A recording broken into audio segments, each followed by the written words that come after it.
de hoy. Tenemos otros invitados.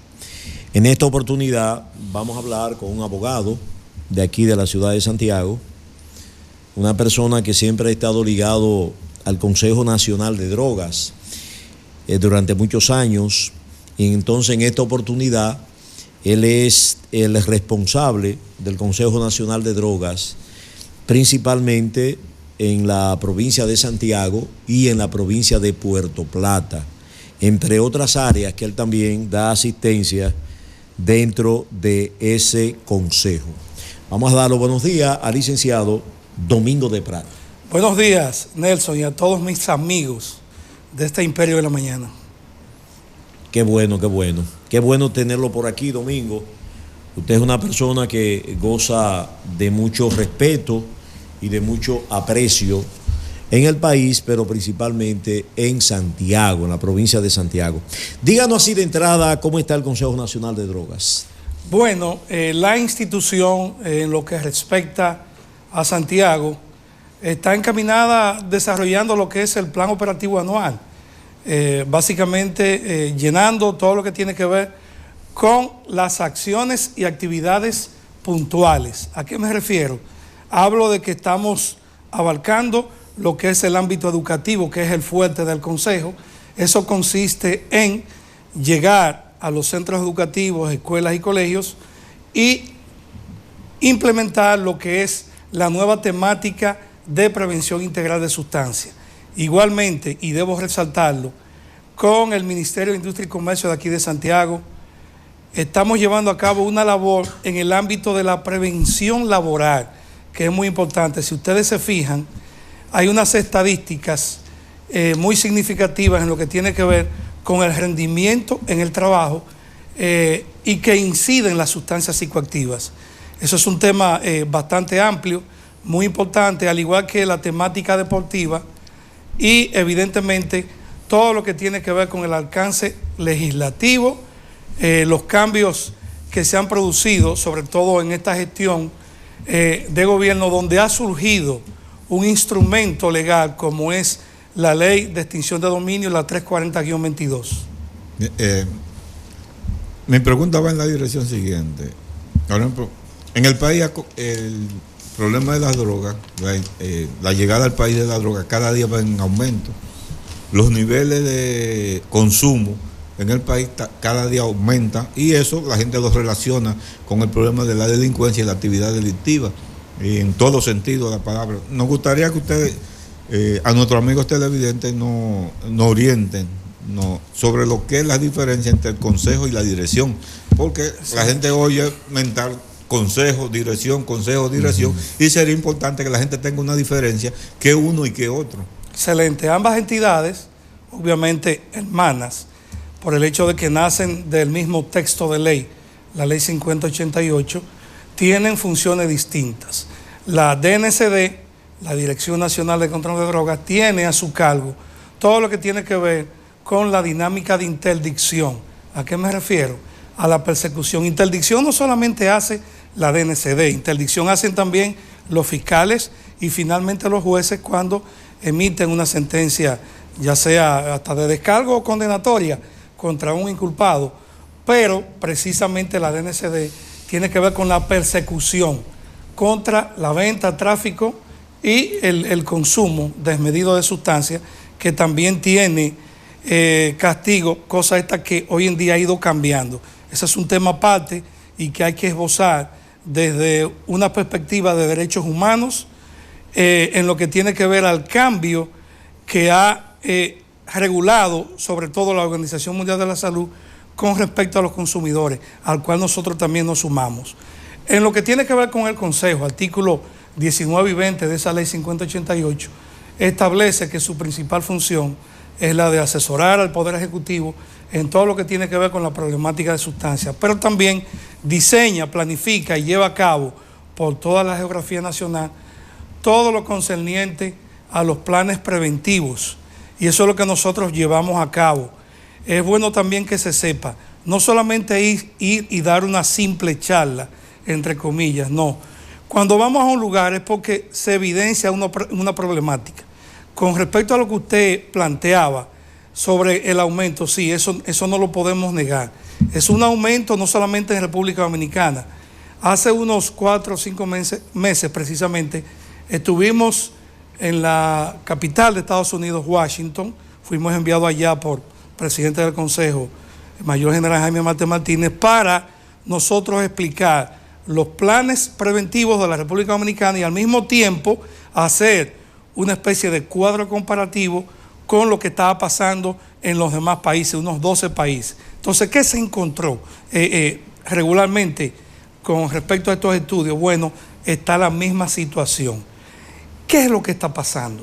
Estamos hoy en día con una política, oigan bien, una política de las naciones en desarrollo para que se legalice el consumo, sobre todo de la marihuana y probablemente de otras sustancias, porque lo que se ha dicho en perspectiva es que se pierde lo que es esa guerra contra la sustancia, pero al mismo tiempo no tenemos el enfoque, y eso lo expresamos allá, porque es muy bueno dar rienda suelta. Por ejemplo, hay ciudades en Estados Unidos, específicamente un pueblo en Filadelfia, donde son zombies.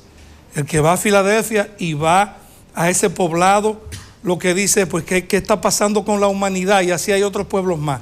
Le han dado riendas sueltas a un consumo desmedido. ¿Y qué sucede cuando se llega a un consumo extremo? Miren, la cabeza, al igual que cualquier casa que no paga un inquilinato o que tiene problemas, pues es desalojada. Eso pasa con el cerebro humano. Cuando usted le introduce sustancias ajenas al funcionamiento del organismo, entonces no hay un reconocimiento, entonces hay un rechazo. Y cuando se va adaptando, entonces va perdiendo neuronas, que son las células por excelencia del cerebro. Entonces, nosotros hemos estado a la vanguardia de políticas públicas tendentes a fortalecer lo que tiene que ver con la prevención integral. ¿Quién ha dicho que no se puede? Con planes preventivos, sobre todo fortaleciendo el aspecto de la educación. ¿De qué manera?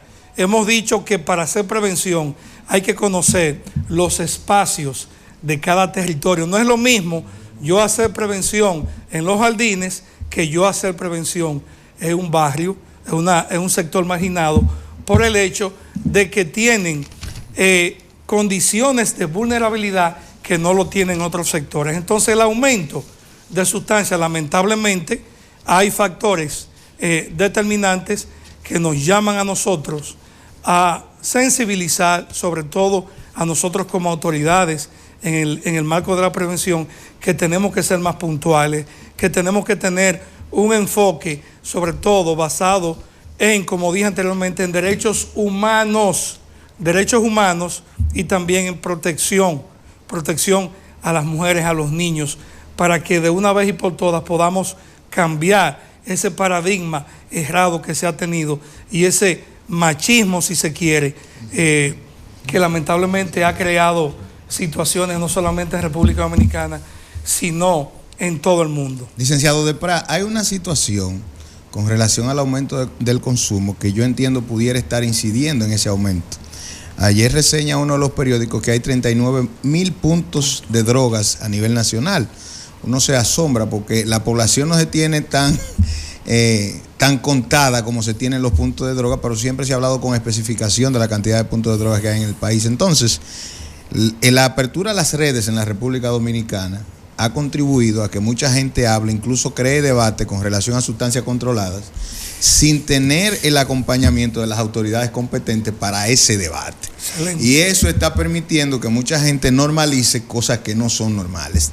Desde el Consejo Nacional de Drogas, ¿cómo se está evaluando esta situación y si se tiene algún proyecto definido para tratar de alguna manera de que esto no se siga dando en la República Dominicana? Muy bien. Nosotros hemos estado regularmente estudiando este fenómeno, porque es un fenómeno, solamente la drogadicción, lo que tiene que ver con la narcoactividad, con el microtráfico asociado, inclusive a los niveles de la propia economía del ser humano.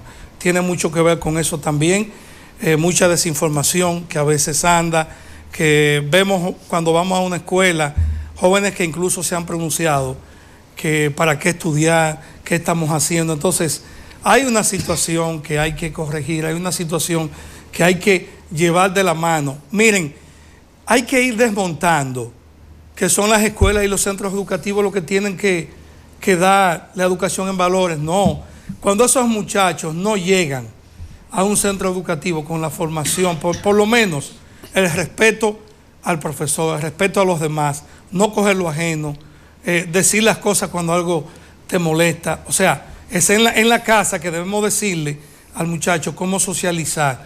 Cuando está pasando algo, comunicarlo.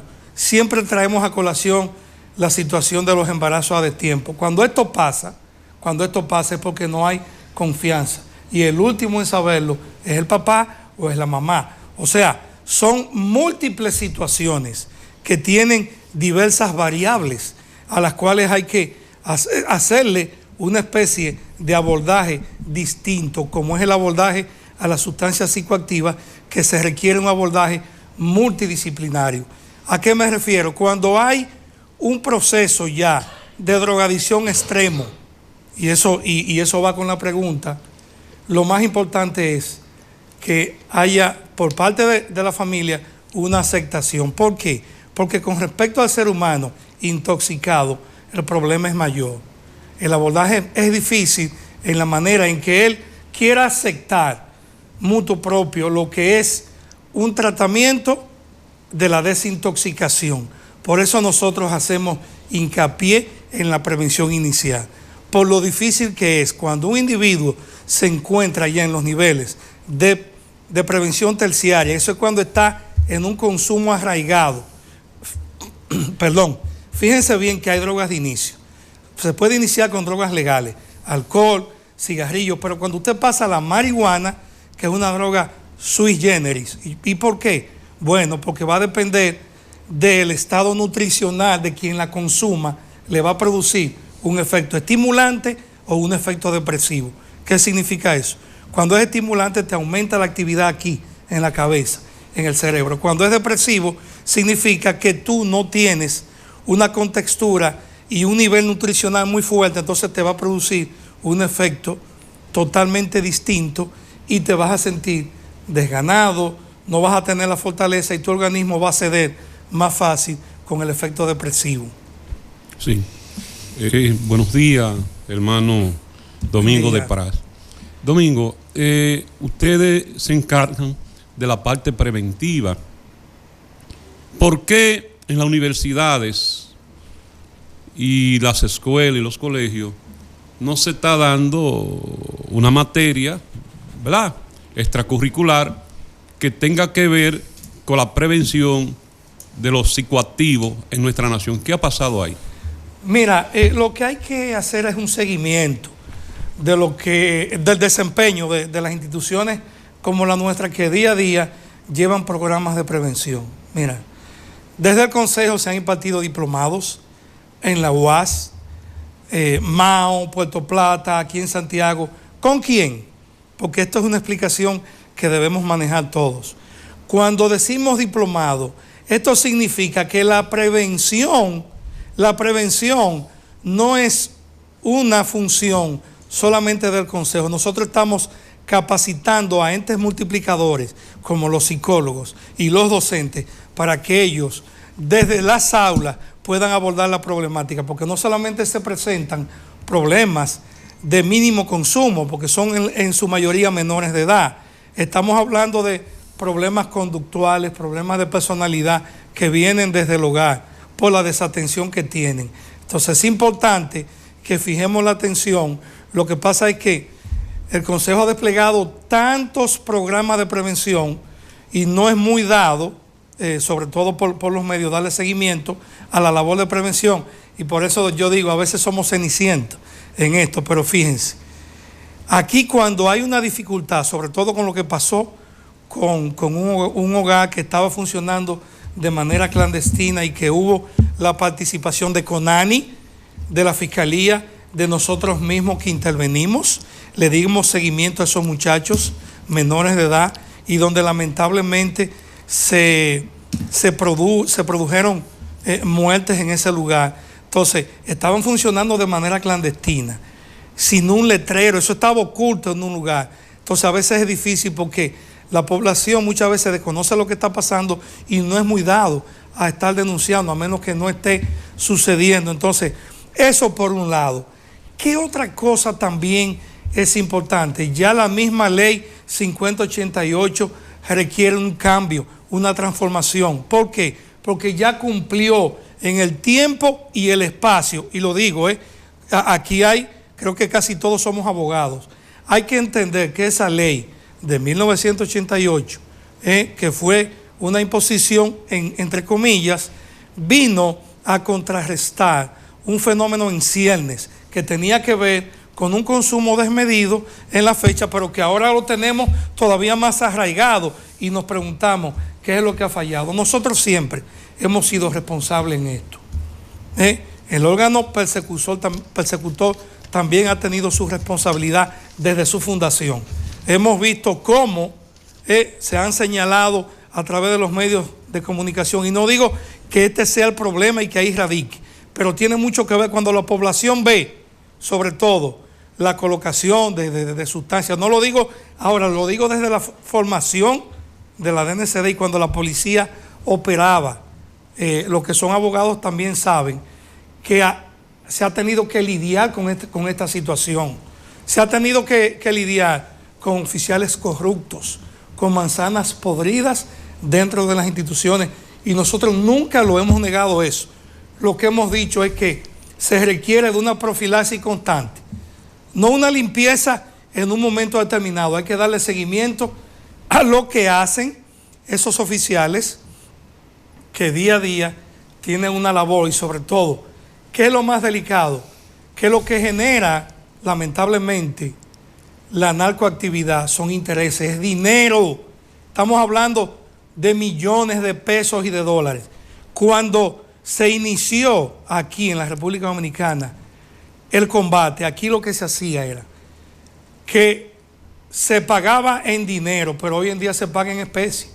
Hoy, cuando se introduce de manera ilegal 2.000 kilos de lo que sea, de un estupefaciente cualquiera, y esa es la denominación, perdón, cuando hablamos de estupefacientes, hablamos de todo tipo de sustancias que no genera nada que pueda utilizarse para la ciencia médicamente sustentable.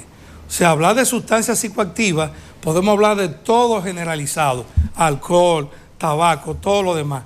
Pero cuando se habla de estupefacientes, estamos hablando de la ilicitud y la ilegalidad en la sustancia. Entonces, en ese mismo ámbito de idea, nosotros somos ahí objetivos y no podemos cambiar esa línea de acción, porque así como hacemos el esfuerzo por desarrollar programas preventivos, también tiene que ir de la mano. Hay que resaltar la gran cantidad de estupefacientes que han sido ocupados en esta gestión.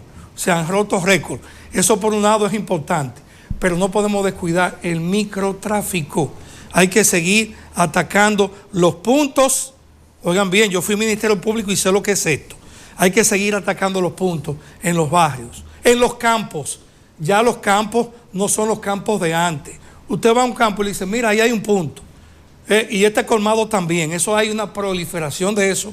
Entonces nosotros llamamos la atención para que haya una especie de mapeo, de un estudio. Eso de que hablan de 39.000 puntos es un asunto aéreo. Lo decimos porque estamos hablando de situaciones que nosotros hemos venido estudiando. Inclusive nosotros, en nuestro estudio final de maestría Impacto del Narcotráfico en la Convivencia Pacífica en la República Dominicana 2011-2013, reflejamos eso. Esa no es la realidad. Hay otro tipo de realidades sociales, económicas, que hay que puntualizar y que no necesariamente tienen que traducirse en esa cantidad, a veces descomunal, que plantean los medios sin tener las evidencias específicas de que eso es así. Muy bien, estamos conversando con el licenciado Domingo de Prat, del Consejo Nacional de Drogas. A propósito de ese último planteamiento, licenciado, yo me pregunté en una ocasión, cuando el doctor Leonel Fernández era presidente de la República, dio a conocer también una determinada cantidad de supuestos puntos de droga. Y él hablaba de una cantidad, no recuerdo si eran 30.000, 32.000 que decía que existían en ese momento. Aunque la labor de ustedes como Consejo Nacional de Drogas, ¿verdad? Según el organismo que lo creó, que usted lo señaló, que fue la propia Ley 50-88, está dentro de las principales funciones de ustedes asesorar al Poder Ejecutivo en la problemática de las drogas en la República Dominicana. El preámbulo es para la siguiente pregunta: ¿cómo es posible contar los puntos de droga? Eso es lo primero. Y si lo contamos, ¿por qué no lo combatimos desde el Estado, o sea, desde el gobierno? Porque si yo cuento 5 casas, yo sé dónde están, porque para yo contarlas tengo que comprobar de que existen. Y ahí mismo, en la misma pregunta de Prat, ¿qué vamos a hacer con estos muchachos de los barrios principalmente, que son los que se ven? Porque las urbanizaciones, los consumos no se ven. O sea, es muy raro que la DNCD, que no es el organismo suyo, pero es raro que la DNCD, uno presente aquí en el programa que hizo un operativo en los cerros de Gurabo. O sea, los operativos siempre son en los barrios populares, en los barrios de los pobres. ¿Qué vamos a hacer con esos muchachos que uno está viendo que están consumiendo droga, que ese consumo de droga lo está llevando a delinquir? Usted ve que la mayoría de los atracos, robos de celulares, son esos jóvenes que están consumiendo la droga en los barrios. ¿Qué vamos a hacer con esas dos situaciones? El asunto de la contadera de los puntos de droga, ¿cómo es posible eso? Si usted tiene la respuesta, yo quisiera que me la dé para yo poderlo entender. ¿Y qué vamos a hacer nosotros, ustedes ya desde el Consejo, con estos muchachos que los barrios están llenos de consumo de droga de los jóvenes? Excelente pregunta. El primer cuestionamiento que usted se hace, básicamente también nos lo hemos hecho nosotros desde que observamos la primera vez que eso surge. Y ahora cuando vemos eso, ¿cómo es posible que usted me hable a mí, que usted está contabilizando puntos de expendio de sustancias ilícitas cuando lo que tiene que hacer es combatirlo? Eso es ilógico, eso no es objetivo. ¿Y por qué digo esto? Bueno, porque es que no es posible una cantidad tan enorme, tan exuberante. Usted habla de 39.000 puntos de drogas. En una media isla, donde una de las problemáticas principales que tenemos es el hermano pueblo de Haití, que es tierra de nadie. Estamos hablando de una nación, y me excusan, porque lo que hemos estudiado derecho internacional, entendemos que para que exista una nación no es solamente que haya territorio, ¿verdad? Tiene que haber un gobierno. Entonces, allá no hay gobierno. Entonces, uno de los principales problemas que afronta República Dominicana es esa inexorable frontera, 348 kilómetros, prácticamente infrancable. Es imposible mantener una custodia tan directa. Se han hecho los esfuerzos con drones, con equipos, pero lo que surge desde Haití, no solamente con el contrabando de armas y contrabando de otras cosas, el de sustancias psicoactivas todavía es más delicado, con ramificaciones históricas que tienen ellos, no desde ahora, de antaño. Entonces, eso también, y eso va a responder su segundo cuestionamiento en lo que tiene que ver, ¿por qué se hace una visita domiciliaria, un allanamiento en barrios pobres? Y es muy excepcional verlos, Cerro de Gurabo, Los Jardines, por así decirlo. Lamentablemente, la visión que se tiene es de una óptica, si se quiere, bueno, te utilizan fuentes. Tú no vas a ver a un comprador que utiliza, por ejemplo, el organismo disuasivo, como es la DNCD, los llamados chivatos. Mira, ellos lo mandan, compran y ahí vienen con eso. No lo van a hacer en los Cerros de Gurabo. Van a un sitio donde confluye mucha gente, y esa es una de las causas que se dan por los cuales, entre comillas, el tigueraje accesa más fácil a un lugar donde hay más vehículos, hay motores, que a un lugar donde no hay nadie, donde va a ser más fácil tú darle un seguimiento. Mira, tú le pones una vigilancia y te vas a dar cuenta el movimiento que hay, pero en un barrio, en una calle, donde hay un flujo constante de vehículos, de motores, ahí para ellos evidentemente que va a llamar más la atención y el boom va a ser mayor. Eso no quita que lamentablemente desde la historia misma de la persecución, fíjense que desde Trujillo tenemos constancia de historiadores de esa época que decían que solamente los allegados a la familia Trujillo tenían acceso a sustancias y podían consumir. Esa es la historia del consumo. Así como entraron aquella vez con la ocupación del 16 a 24, que los marines norteamericanos vinieron con la heroína, aquí no se conocía eso, luego pasó en el 65 con la marihuana. O sea que nosotros, al igual que la mayoría de los países, hemos sido impactados de algo que es totalmente ajeno a nosotros, pero ya lo tenemos. No podemos ya dormir ese sueño, esa ilusión. El problema de la narcoactividad es un problema que transgrede fronteras, es un problema que tiene que ver con la propia seguridad nacional. De ahí que la problemática con Haití, y sigo insistiendo, hoy en día Haití, que es tierra de nadie, lo reitero por segunda vez, es un lugar donde hay que prestarle muchísima atención por el flujo migratorio constante y el problema que hay. Además, ya los bombardeos, digo que se veían, pueden verse, han disminuido bastante, lo que tiene que ver por el este y esos lugares, porque evidentemente el asunto del radar ya no es necesario. Esa es una pregunta que se decía, ¿por qué no hay radar? Porque ya hay satélites, ya no se necesitan radares, ya el seguimiento lo da, por ejemplo, DEA, que tiene una conexión interagencial, interinstitucional con la DNCD y así con los demás organismos en otras naciones, llama y dice, miren, ahí va lo que se llama una traza aérea.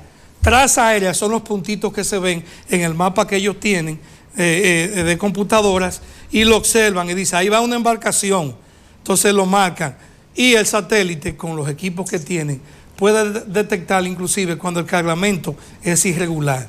Entonces le da paso a los guardacostas y por eso que ustedes ven la gran cantidad de hallazgos de sustancias psicoactivas. Hablar de droga, particularmente en nuestros países pobres como los nuestros, la cantidad de recursos que se manejan en sentido general, uno se pregunta, por ejemplo, el ejemplo que se da, por ejemplo, los narcos, los grandes narcos que Estados Unidos ha asimilado, ha extraditado hacia su país, han regresado al país y esos fondos han regresado nuevamente a ese tipo de personas. Y eso es un mensaje, un metamensaje a esa población que de una u otra forma, jóvenes, que ven en eso una solución. Pero el otro hecho que se da es el problema de la lucha en quién maneja o no esos recursos, pero este no es el objetivo, porque el objetivo nuestro no es tirarlo a la candela a usted, en el sentido de emitir un juicio de valor. En ese sentido, mi pregunta va en el orden siguiente. ¿Cuál es el nivel de recursos que maneja ese organismo para poder cumplir con la función? Porque eso ha sido una de las grandes dificultades que tienen a veces las instituciones, porque a veces la acusamos de infuncional, de inoperante, pero no vemos la parte de los recursos que manejan esas instituciones para poder ejercer la función. Sí, esa logística que es tan valiosa. Regularmente se recibe lo que tiene que ver con combustible, con material gastable, que es lo que nosotros necesitamos. O sea, nosotros no necesitamos manejar recursos para actividades, porque regularmente las actividades se montan con las instituciones que las solicitan. Ellos montan el escenario, nosotros asistimos, y esa es la diferencia que hay.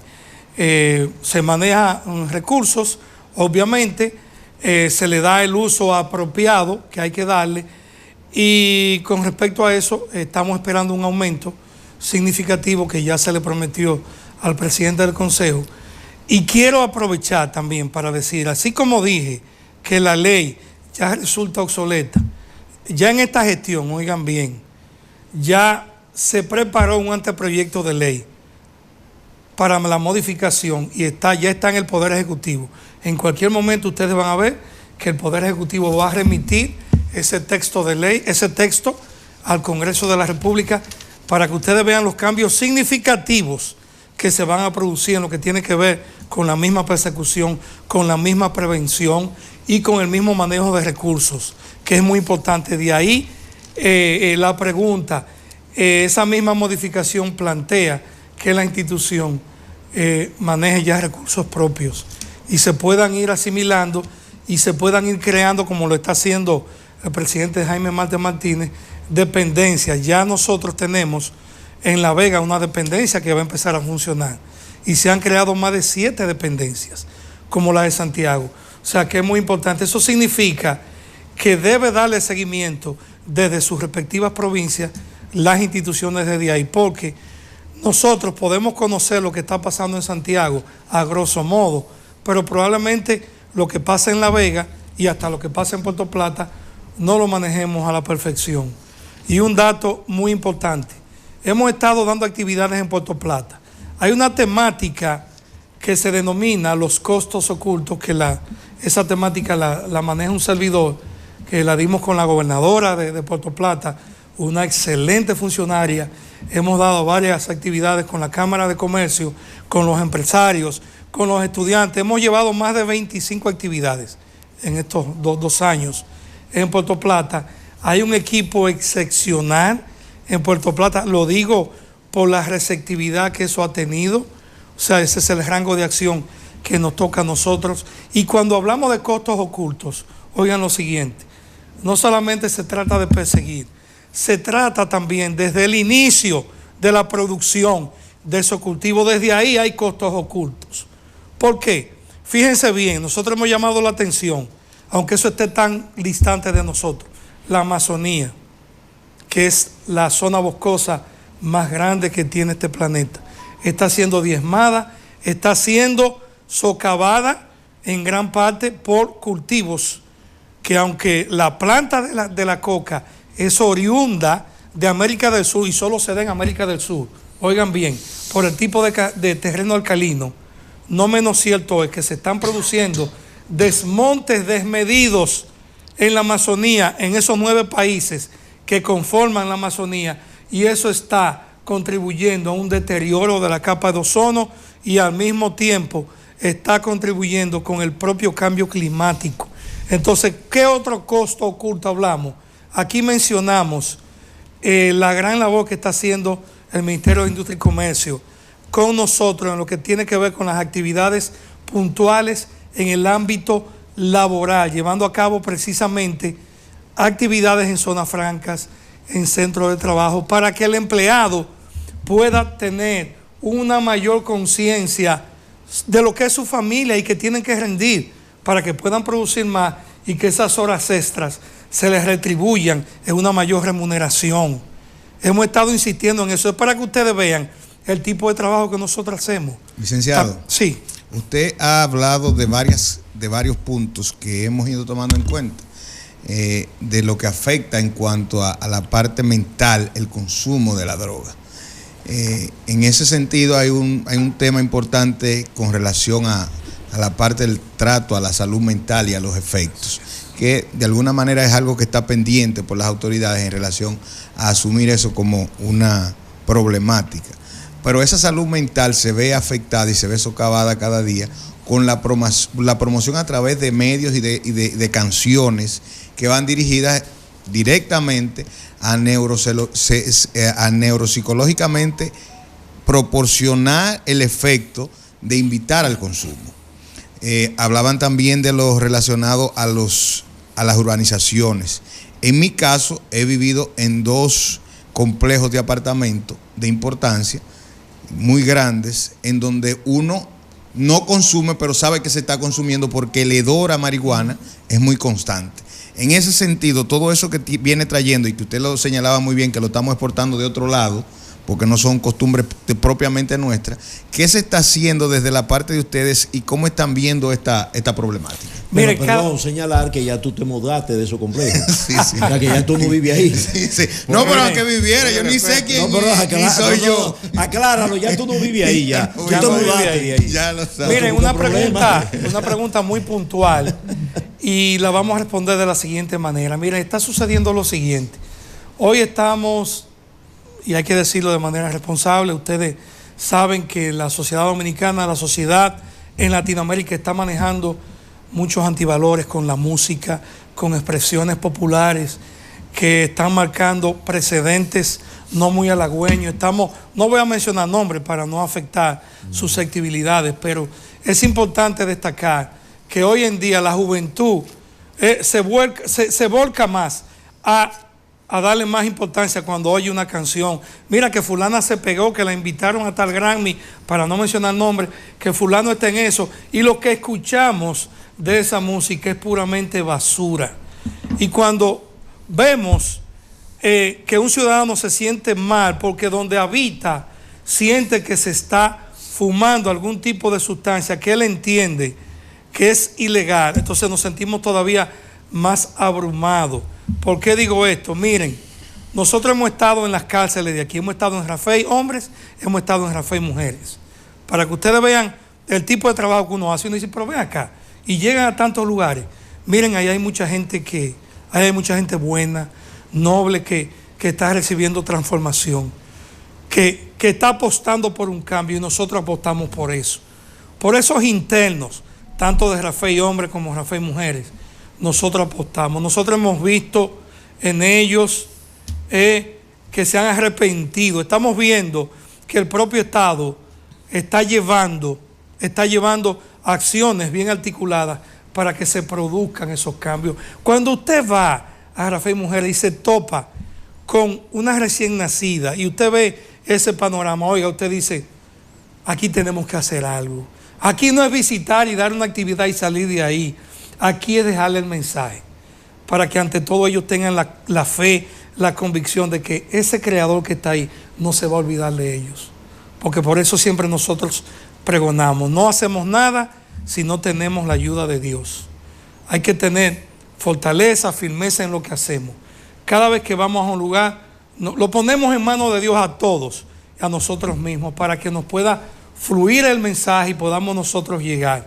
Oigan bien, en la cárcel hay mucho material humano, muchos recursos humanos, que cuando salga de ahí va a salir a hacer sus aportes. Lo digo porque no todo está perdido. Ahí se está haciendo un trabajo con el nuevo modelo que hay que destacarlo, Estuvimos en Rafey Hombre hace 2 meses y lo que se vio ahí, o sea, nosotros vimos una población penitenciaria que tiene ahora mismo otro enfoque como consecuencia de todo lo que se le está llevando allá. Todos esos cursos, ellos están haciendo cursos técnicos porque se le ha dicho hasta la saciedad que no pueden salir a las calles si no tienen un oficio definido para que puedan ser útiles. Y otra cosa, a los empresarios, a quienes dirigen puestos de importancia, no podemos estigmatizar, oigan bien, a nadie que salga en libertad de un centro penitenciario. Hay que darle una segunda oportunidad, porque desde que usted dice, mire, se estuvo preso, los estamos estigmatizando. Y este mundo, si queremos ver cambio, es en base a segundas oportunidades. Lo decimos porque eso tiene mucho valor y ha dado muchos efectos. Con respecto a los centros de tratamiento y rehabilitación, oigan esto, estamos haciendo énfasis y lo vamos, para que lo sepan, lo que lo están viendo, vamos a visitar algunos que están funcionando de manera clandestina y que ya tenemos la ubicación, porque lo están haciendo sin equipo multidisciplinario y no tienen el aval de salud pública. Eso es lo más importante. Eso hay que darle seguimiento porque lo que se está originando ahí, lejos de producir cambio, están afectando. Aprovecho este espacio para hacer ese llamado. No están funcionando con psiquiatras, que es el primer equipo profesional que tienen que tener del multidisciplinario, un psiquiatra, un psicólogo, un médico para la desintoxicación, que lo sepan, esos centros van a ser clausurados y los responsables sometidos a la justicia, que lo sepan, que estamos en esa tesitura. Una solicitud que quería hacerle, por ejemplo, cómo las instituciones, las organizaciones, por ejemplo, de las juntas de vecinos y esos grupos comunitarios accesan para lograr algún nivel de charla en esas instituciones. Pero vamos a aprovechar para que Julio haga también su pregunta y que él las responda a las dos, porque ya estamos ya en la parte final de la entrevista. Sí, las mías son dos prácticamente. ¿Cómo? Sí, porque él tocó un tema neurálgico, y es que el Consejo Nacional de Drogas está accionando aquí en la región norte o a nivel nacional bajo el amparo del Ministerio de Industria y Comercio. Y recuerdo en ciertas coordinaciones educativas. Educativas. Entonces, recuerdo que una vez, cuando estaba Erison, que se llamaba, un joven que era alcaide, ahí en Rafey, se llegó a un acuerdo de las diferentes instituciones y uno que estaba ahí, como Relaciones Públicas de Industria y Comercio, y era en Las Canelas, Santiago, el Parque La Canela, una nave para que se trabajasen los presos, los encartados, los preventivos, ¿verdad? En lo que tiene que ver con la metalmecánica. Pero ahí está eso perdido y no se hizo nada. Ojalá y retomen esa parte ustedes como la parte educativa, porque el trabajo ayuda a liberar la mente y el ejercicio. Pero la pregunta es la siguiente. Muchas veces me preguntaban alumnos cuando era profesor, mire, en Google Maps aparece identificado todos los puntos de droga a nivel nacional. Yo pensaba que era una utopía, y un día entré y vi, y específicamente ahí aparece en Google Maps todos los puntos de droga a nivel nacional ubicados. No sé si es una falacia, si es una mentira, una verdad, y cómo es que las autoridades no saben que eso existe. Bien, pues vamos a responderla, y ya sé que el tiempo apremia. Nosotros estamos a través de las juntas de vecinos llevando a cabo ese tipo de acciones con los barrios, y evidentemente que como ya se tiene un tiempo y ellos conocen de lo que se está haciendo, pues nosotros cuando necesitamos llevar actividades que tengan que ver con el desempeño del plan operativo anual y hay que ir a una zona determinada, pues llamamos, tenemos los teléfonos de ellos, acudimos y damos las actividades puntuales. En cuanto a la interrogante respecto a que hay un mapeo que aparece en Google, sí, nosotros hemos visto. Muchas veces eso puede subirlo cualquier parte interesada, lo hacen, tipo negocio. Eso se lo voy yo a dejar de tarea al órgano represivo, ¿verdad? Porque si fuera una función nuestra, evidentemente que estuviésemos encima de eso. Sí, faltó la recomendación del Parque La Canela de una nave ahí que están ociosas y que pudiese ayudar a los jóvenes, ¿verdad?, a los encartados, para que hagan su trabajo de metalmecánica. Sí. Es una sugerencia, no sé. Julio, y no solamente en Las Canelas, hay muchos lugares, y yo sé que aquí hay mucha gente bondadosa, noble, empresarios, comerciantes, que si se les toca la puerta y si les dice el propósito para que puedan darle acceso a personas, sobre todo que han estado inmersos en adicciones, en consumo desmedido, y así también a privados de libertad que han salido ya y necesitan una oportunidad, yo sé que ellos van a abrir la puerta. La situación está en cómo usted abordarlo y decirle, mira, se trata de esto y le vamos a dar seguimiento, porque no es solamente que vayan, hay que darle seguimiento para que luego se pueda tener constancia de lo que está pasando ahí. Puede haber alguien que esté interesado en darle oportunidad a cierta empleomanía, pero también hay que hacer una especie de estructuración de eso que se está haciendo para ver el tipo de efecto y si el rendimiento es como espera ese gestor. Muy bien, Domingo, ya finalmente, licenciado Domingo, mire, nosotros le damos participación al público a través de nuestro WhatsApp y ahí ellos pueden hacer algunas preguntas. Son muchas preguntas, normalmente tomamos una, dos y se lo hacemos a nuestro invitado. En el caso suyo, el señor Fermín Gutiérrez nos dice que él está en Navarrete y que él quiere saber, usted mencionó la ley de extinción de dominio, sí, ¿verdad? Y la preocupación de él es que nos dice que hasta ahora que se conozca públicamente, nadie ha sido sometido por esta ley, y ligada principalmente al narcotráfico. Excelente.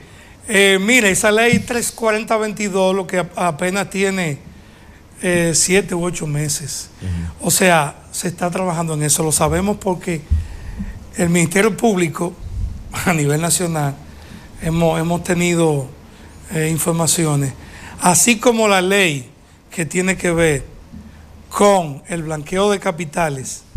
Es una ley que en nada obstaculiza la labor de la ley de lavado de activos 355-17 y viene en ese caso a dar un espaldarazo, una mano amiga para que acciones que muchas veces están sujetas a la prescripción no mueran ahí, porque fíjense el dato, en materia de lavado de activos, de blanqueo de capitales, ¿usted sabe a quién le toca el fardo de la prueba? A la persona señalada, no es a la autoridad que le toca probar. Y eso va a permitir que ambos textos legislativos se puedan entremezclar y que el Ministerio Público los pueda utilizar. Fíjese bien, en cuanto a la ley de extinción de dominio, fíjese que cualquiera pensaría que están brincando una instancia. Es la Corte de Apelación en primera instancia que lo maneja. Y luego, ¿quién? Suprema Corte en segunda instancia. Y luego, toda la Suprema Corte de Justicia conoce en grado de casación. O sea, para que ustedes vean la importancia que se le ha dado, que se le ha querido atribuir la primera responsabilidad en grado de primera instancia a una corte de apelación. Domingo, ahí mismo, excúseme, pero es que la gente a través del WhatsApp del 829-680-5000, hay otra persona que está preguntando que si esa ley de extinción de dominio, se trata de Juana Almonte, dice ella que si esa ley de extinción de dominio tiene efectos retroactivos, o sea, que si se le puede aplicar a alguna persona antes de la aprobación de la ley o posterior. No. Usted sabe que la propia Constitución que tenemos lo establece, o sea, las leyes no tienen efectos retroactivos. Y eso, todo el que robó atrás, bueno, legalizado. Bueno. Pero por lo menos es un respiro que se haya aprobado ese texto de ley.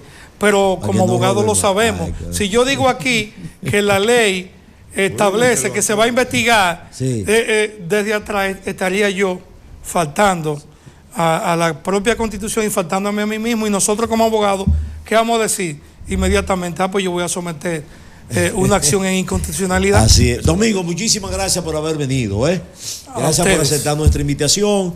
Estamos siempre a su disposición de la institución que usted dignamente dirige, tanto en el programa de la mañana, que es El Imperio de la Mañana, como el de la tarde, aquí en este mismo canal, que es La Verdad de la Tarde, y otros programas que tenemos en otros canales, tanto de radio, televisión y redes sociales. Gracias por haber venido. Yo creo que sus orientaciones han servido de mucho, ¿verdad? Para las personas que están oyendo, que están escuchando el programa, que en el día de hoy, usted, ¿verdad? Con ya la experiencia que tiene, ha hecho muchas aclaraciones que yo entiendo que son sumamente importantes con relación al Consejo Nacional de Drogas. Gracias a ustedes. Muy bien, entonces seguimos, señores, seguimos. Vámonos ahora a una pausa breve. Todavía tenemos más invitados, todavía tenemos más noticias, más informaciones en el más importante